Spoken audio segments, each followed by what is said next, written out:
guerre en Ukraine, crise énergétique, réforme des retraites. Pour clôturer son déplacement aux États-Unis, Emmanuel Macron a décidé d'accorder un entretien à TF1 et à LCI ce samedi 3 décembre pour débattre des grands sujets d'actualité. L'actuel locataire de l'Élysée a ainsi répondu aux questions de la journaliste Marie Chantray, envoyée spéciale à la Nouvelle-Orléans, habituée à ce genre d'exercice.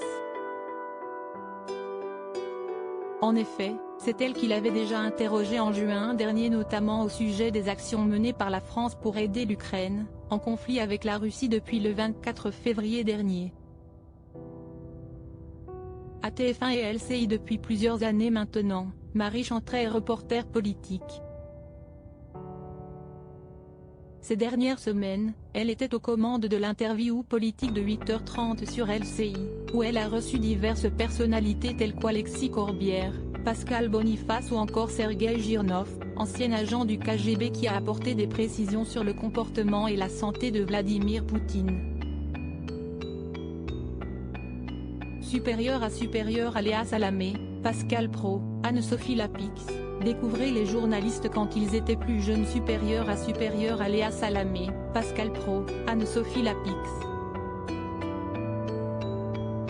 Découvrez les journalistes quand ils étaient plus jeunes. Et Marie Chantray, journaliste politique au plus près de l'Élysée en 2017 déjà, elle avait couvert l'élection présidentielle.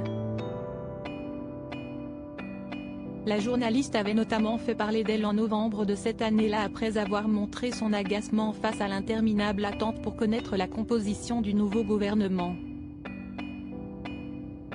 Au fil du premier mandat d'Emmanuel Macron, Marie Chantray a suivi de très près les déplacements du président, documentant et commentant chacun de ses faits et gestes à travers son compte Twitter. Les campagnes présidentielles et législatives de 2022 ayant largement occupé l'actualité politique, la reporter s'est rendue au rare meeting du locataire de l'Élysée et, comme d'autres médias, l'a suivi en région pour apporter ses interactions avec les Français. Plus largement, la jeune femme informe les Français, via ses réseaux sociaux, de chaque information communiquée par le gouvernement.